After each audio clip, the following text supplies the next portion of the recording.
Salut les amis, j'espère que vous allez bien. Alors moi je vais super bien. Ok, nous tous on a vu le discours du capitaine Ibrahim Traoré.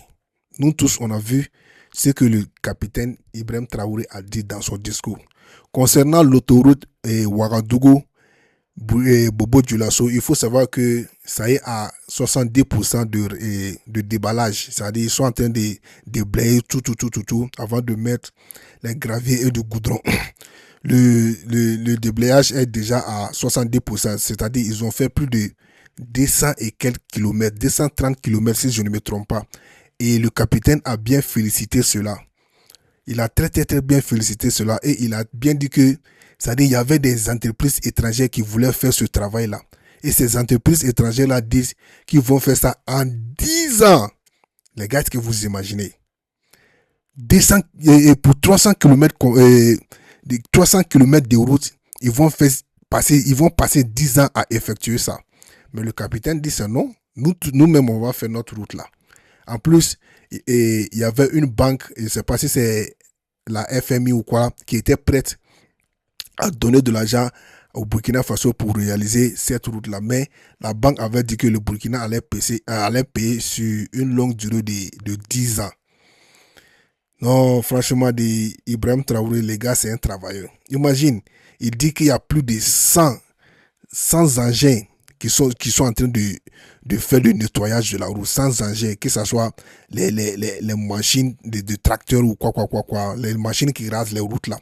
Matin, midi, soir, 24 heures sur 24, il n'y a pas de repos.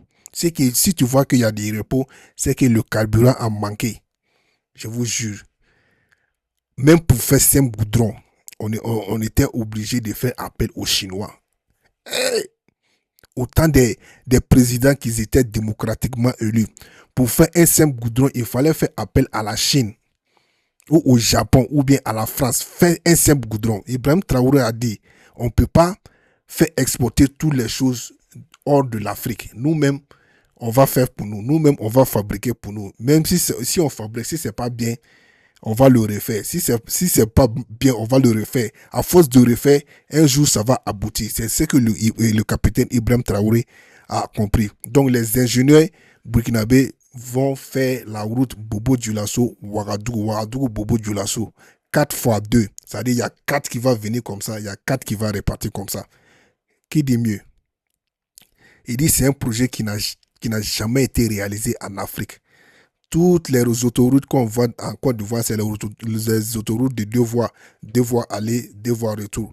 Actuellement, l'autoroute de Ouagadougou Bobo Dioulasso est sur la bonne voie. Est-ce que vous voyez? Le capitaine a très bien dit et que tellement ils vont accélérer le projet que ça va même pas prendre du temps et que ça va être incroyable. Les gens vont voir.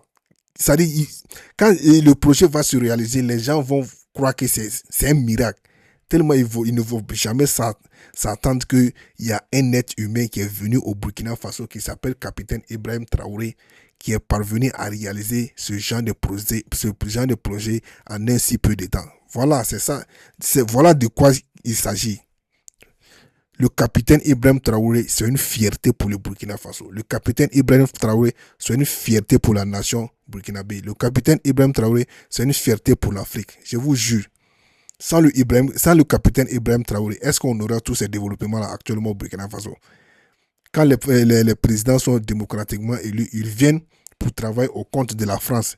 C'est les valets locaux, comme cet imbécile de Damiba qui voulait prendre le pouvoir et redonner ça à la France pour nous faire reculer en arrière. Il avait envisagé de vendre tout l'armement du capitaine Ibrahim Traoré et vendre les drones à la Côte d'Ivoire, détruire les armements et vendre les armements. L'argent qu'il allait gagner, il allait partir négocier avec les terroristes.